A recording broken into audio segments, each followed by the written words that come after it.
Hi, I'm Eddie McDonald. I'm Brittany McDonald. We're here with Coaching for Good, where our passion is for everyone to wake up and love Mondays. And honestly, I think if you've ever met James Proby, you're just going to love your day, is pretty much how that goes. So we're really excited to be here with you today, James. I'm pretty thrilled about being here with you guys, so it's awesome. Thank you so much for including me. Oh, anytime, James. So for those of you who don't know, James Proby is the proprietor of the Men's Exchange in downtown Colorado Springs. We love his business model. We'll get to that in a second. But James is also a real force for good in the community as far as social impact is concerned. And we love social impact business. So James, I think we met a variety of times at various network meetings and such, but what really brought tremendous joy to my life was coming to the Men's Exchange and getting some awesome duds. I'm looking forward to wearing them more. I have had less reason to wear them since I got them literally the day before COVID happened. The social distancing yes, part of COVID right, anyway. Social distancing part. Like I got them Thursday, it happened Friday. So I have worn them, surprisingly. I have worn my suits, but looking forward to more opportunities to get dressed up and hang out with you more. But would love to just start out with a bit more of your story. I've heard bits and pieces, but would love to really know more about you, where you're from, just what makes you tick. Well, I am a local boy born and raised. I'm from Colorado Springs, Colorado. I was literally born at Memorial Hospital, so I am literally 100% Colorado Springs. I've had the ability to travel to a lot of spaces in the world and to do business in a lot of communities across the country, and I choose to be here. This is beyond being home. This is the space where I've had the opportunity and I've had some job offers to live in some pretty incredible places, but nothing outweighed being in Colorado Springs to me. And that even meant taking less money to stay here at a lot of those different gigs. But this is where I absolutely wanted to be. My employment history is as diverse as it could possibly be. And I mean, people freak out over it because it's like it's not possible to have done all those different wide variety of stuff, but it is. I have spanned a ton of different things throughout my employment history. And luckily enough, all those things have fed into what we do now. It's amazing when you take your past histories and you value them, and you take the lessons that you can learn from each one of those and apply them into your next opportunity, whatever that is as it comes up. So we've done that, and it's been amazing to be able to look at the lessons as they've come. It's incredible to know that as we're building a culture and an organization, there are people that have been absolutely abhorrent to me in my past. And they've also set some groundwork as to the human beings that I don't want to be. Like there's a lesson in that as well. This is one way I'm never going to treat people in this situation and in this scenario, and I'm not going to react this way to people. There's lessons to be learned and things that can be gleaned from all of that. So it's absolutely incredible. But long and short of it is I'm a local kid who loves Colorado Springs. I'm deeply invested in my community. Love that. Love that so much. A lot of wisdom there. So what's, as you chose to invest in this community, what's the story that brought you to the Men's Exchange? And what is it? What's your why? And how did you get here? Okay, so the Men's Exchange is a men's clothing store where I have a dash room. And we have a slightly different business model. Everything in our shop has been donated. We do nothing but men's business and dress apparel. So suits, sport jackets, dress shirts, slacks, ties, all that stuff is donated. Everything goes out to dry cleaning. Once it's been cleaned and laundered, it comes back into our shop. Anybody in the whole wide world can shop with us, and everything is $40 or less. We do a complete fitting and sizings with everyone. So anybody that walks through our door, we're going to do all of your measurements. We write all those down for you. We give those back to you. But we're also going to walk with you and journey with you and talk with you about the way that things are supposed to fit on you. How suits are supposed to fit in the shoulders, at the chest, and sleeve length. How pants are supposed to fit at the waist and the seat of the pants and in the length. We want to make sure you get a full service experience, even though you're spending, 1/10 of the money. And then for about every 9 or so people that shop with us, we get to dress one person in our community at no cost. The way that started, Brittany, was that I was working as the National Director of Career Services for a for-profit college. And so I had 20 schools in 7 states under my purview. And in every community that I worked in, I had teams in each of those communities, and in every community we worked in, there were resources to help women get dressed in a professional environment at little or no cost. Those same resources didn't exist for men in any of those communities. So I started looking around, and those resources don't exist on a day-to-day basis in any community throughout the country. And it was kind of a need base. And then I left that job and I went to work for the Pikes Peak Workforce Center, and I was leading up the business services team there. And I was asked if I would help with a project we were doing to dress people from the Workforce Center in conjunction with Goodwill. So we'd get vouchers from Goodwill. We'd be able to dress people from the Workforce Center. I said, sure, not a problem. The folks that were working there were primarily women at the time. And so as we were trying to dress the few men that were in there, these ladies were dressing these men in the most god-awful stuff you can possibly imagine. I mean, terrible, terrible decisions. And some really attractive women, by the way, are telling these unemployed, down on their luck, no fashion guys, you should wear this. And every single one of them's like, okay, I'll do that. And I was like, no. That's the wrong call. It's the wrong size. That's the wrong color. That's the wrong fit. Like, and then you start I mean, it was a real train wreck, seriously. So then we started doing that. We did it for about a month. It was during Workforce Development Month. And it really sparked the idea of maybe this is something we should be doing all along. And I just literally sat down and started brainstorming ideas about it and bounced it off a couple of people. Ran it off one guy that I thought was going to be my partner in this process, and that did not work out. And everything happens for a reason. But lo and behold, you know, I got that idea kind of fleshed out and pitched the idea. There was another community project called the Who Owns the Ice House, which is an entrepreneurial program. If you've never read that book, absolutely read the book. It's 100 pages long. It's a quick read. It was the Pikes Peak Library District's book of the month for like 3 months, a couple of years ago. It's an amazing story about entrepreneurship and about overcoming obstacles. And the story is a true story based upon Uncle Cleve, African-American man growing up in the Jim Crow South. Prior to refrigerators being in the house, when you had to cool something, you used the ice box, right? And you actually had ice in it. Well, he was an African-American guy who owned the ice house. And so everybody throughout the Mississippi Delta was buying ice from him. White, black, didn't matter. The majority of the black people in Mississippi in that time were still picking cotton through the 1940s and 1950s. But everybody was buying their ice from him. And he was very diligent about it, very quiet about it, but really became a millionaire. And didn't stop there, figured out that people were buying cars and that they needed to have their cars worked on, and there were no mechanics. So he picked up books and started learning how to work on cars and built another second business out of that.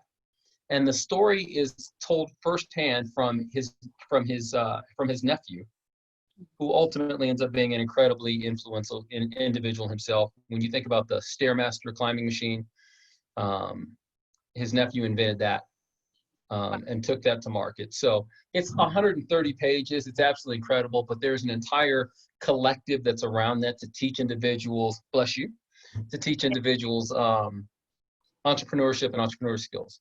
I was in that class learning how to teach that class with about 25 other members from the community, and really some high profile folks from our community were in that class. And I flipped out this idea as a business that I would want to do, and everybody went, "How? That doesn't exist? What do you mean? That's not around? We got to get that started." One lady in particular would not let it go, and she pushed me until I actually just picked up the ball and ran with it. So that's how that got started, and it's been an incredible journey ever since. It is a beautiful It's a great story. So many wonderful themes to take away from that. We've been doing this actually all day, interviews with people like yourself, just inspiring local communities. And I think we're getting a lot out of it. Mm-hmm. There's a lot that I want to sit down and journal through and learn from there. Some great themes to that story. So thank you for the inspiration. Speaking of inspiration, mm-hmm. You've got a moment here to speak. Okay. An inspiring thought or word or concept or exhortation. What if you could say one thing to exhort or inspire someone to greatness right now, what would it be? Oh dear God, that's a long list of things I would say to people, and narrowing it down to one is ridiculous. I don't know that I don't. Matter of fact, I know that I'm not going to narrow it down to one. So let's just be clear on that. Start going. Yeah, it's just going to be several of those. The first thing is that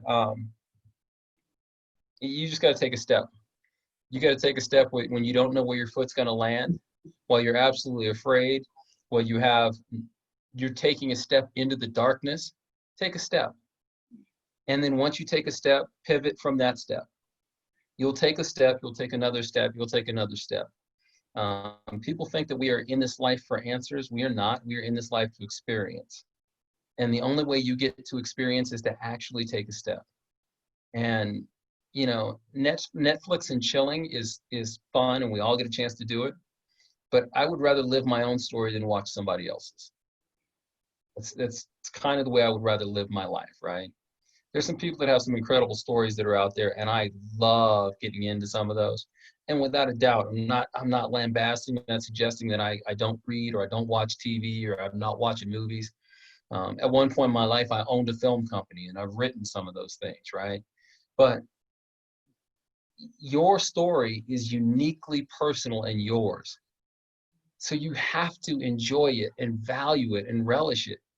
And the only ways that you get a chance to do that is to A, live in the moment, and B, take a step. You've got to take a step. And then once you're there, it may be good, it may be bad, which are subjective terms anyway, they don't really exist. But it's an opportunity for you to really pivot, learn something, and go on to the next space. That's the most incredible and special thing that we all get to do. A second thing that I would tell people is that right now, we are in the midst of being able to learn an incredibly valuable lesson. And that valuable lesson is that we are all connected.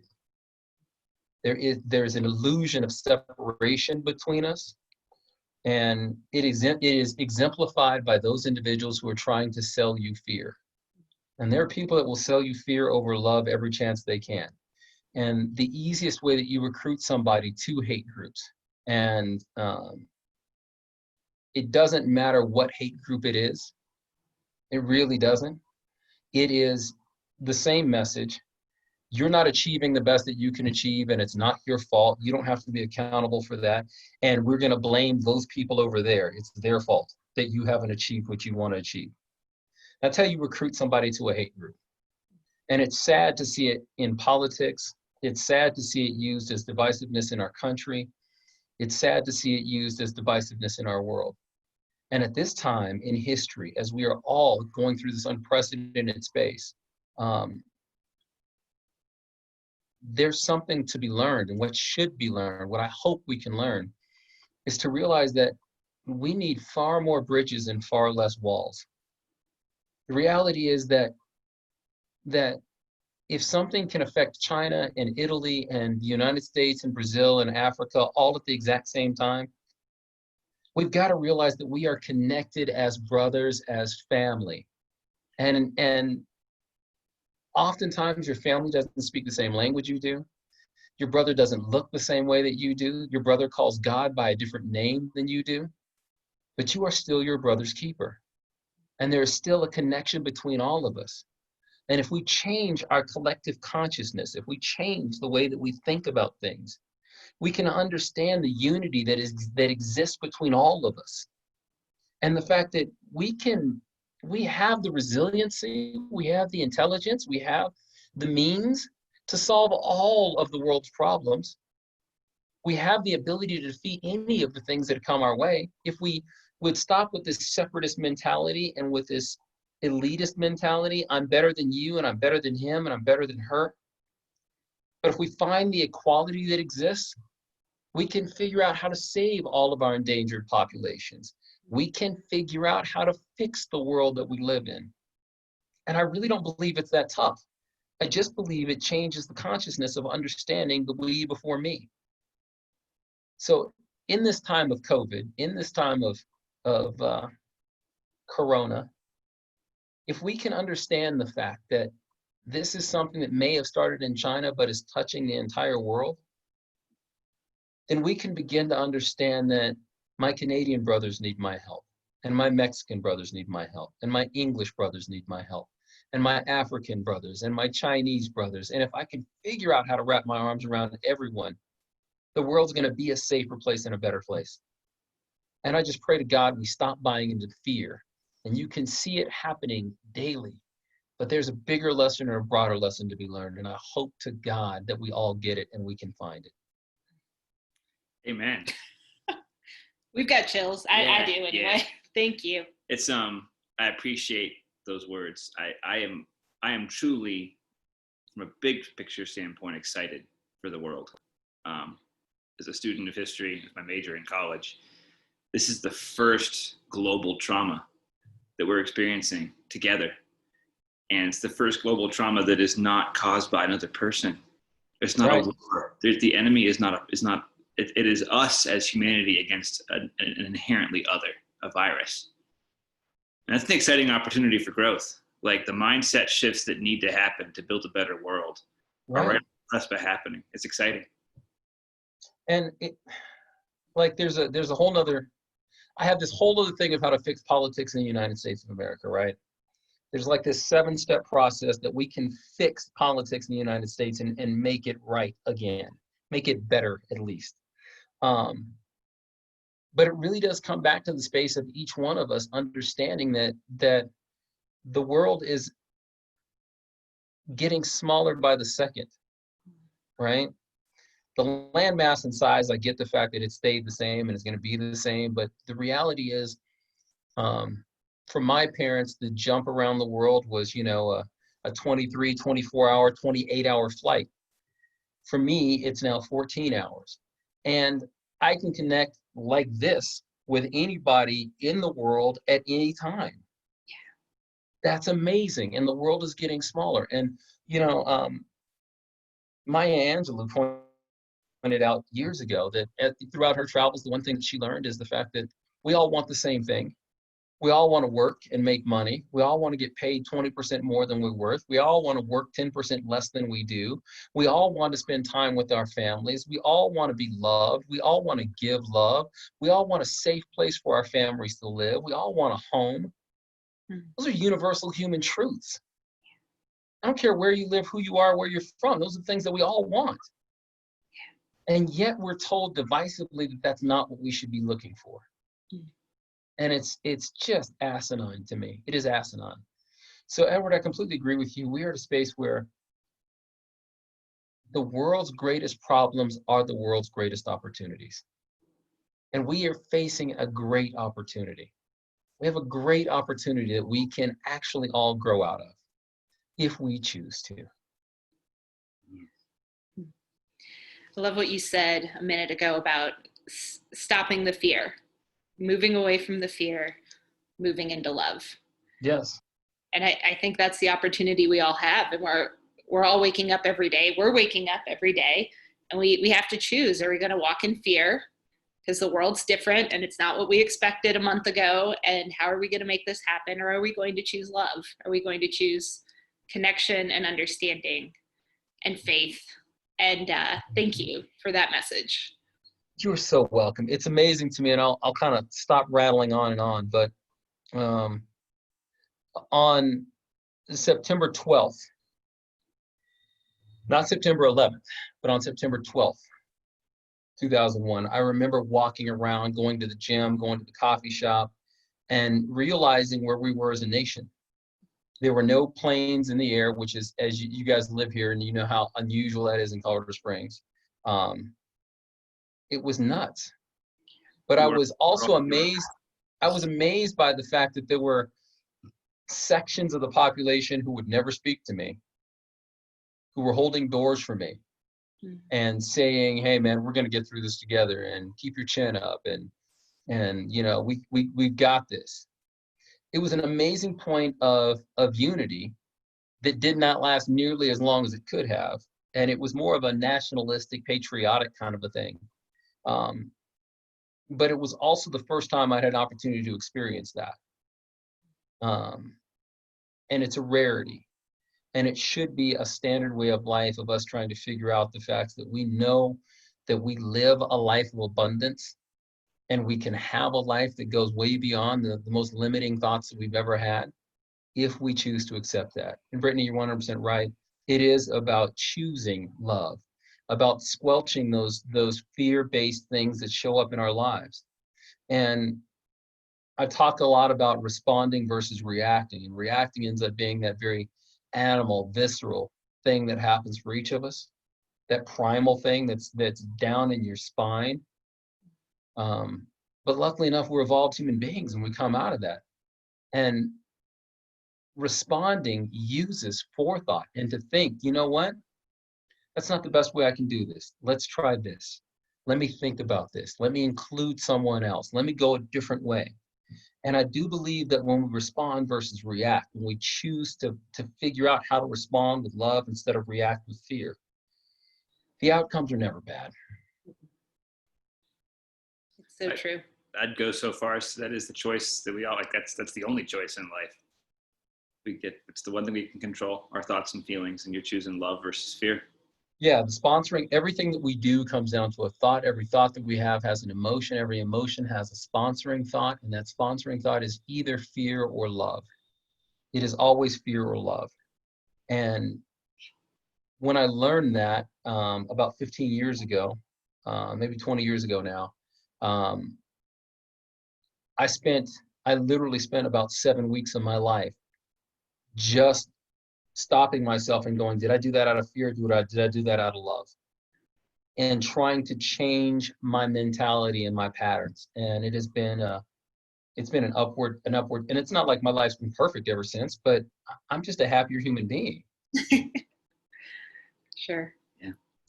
Thank you guys so much for doing this, for taking the time to have conversations, to include individuals throughout our community, to allow people to share some different thoughts and different perspectives. I realize that the things that I have to say is not everybody's cup of tea. I get that. But I do hope that it sparks people's thoughts and that they get a chance to figure out what more can I do and where can I be impactful and how can I choose to respond rather than react in situations, and what kind of a human being can I be if I put the we first instead of the me first. We love it so much. Thank you for being here. Thank you guys. How can we support you and other small businesses? I know it's a crazy time right now, but how can we show up for you? Showing up for me means showing up for small businesses throughout the community. And I really do want to put that well beyond our business. Of course, we want to see you walk through our doors. Of course, we want to see you support us. But really, we want to see you make a choice. And that choice is when the realities of the numbers are really straightforward. When you buy something, and I realize we've all been locked in our houses and we've had to get some things, but as you're making those choices, when you buy something online, $0 come back to your community. 0, right? If you buy something at a big box store, Walmart, Target, Kohl's, 9 out of $10 leave your community. 1 stays, but 9 out of 10 leave.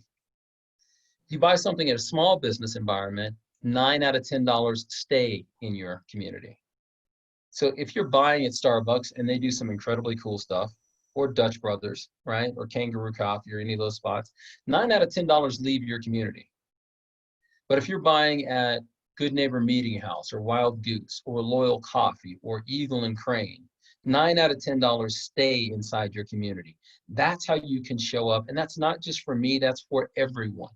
If we are thinking about where can I buy locally first, and I'm building local businesses, I'm building infrastructure, I'm building our schools, I'm building for our future in that sense, then spending an extra $1.50 on something versus getting it at Walmart, or spending an extra $3 than you would have got on Amazon, you're not saving money, you're investing it in our community. And the more that we do that, the better off we all are. Cool. Love that.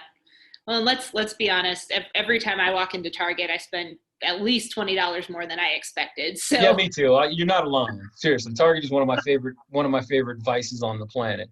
Yes.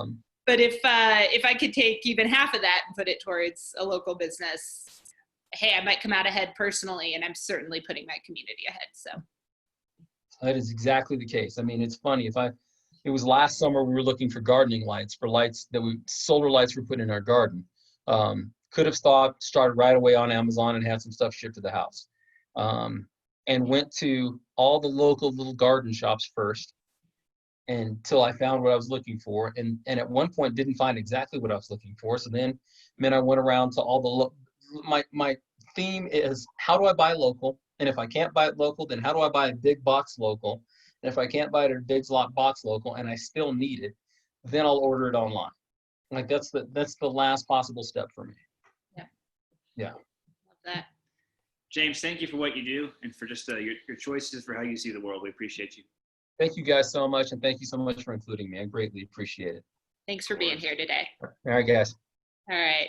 I'll see you soon. We'll go out. We'll actually have a drink. We'll see each other. We'll hug each other soon. Sounds great. Sounds great. Can't wait. All right. Bye, guys. Have a great day, James. Bye-bye.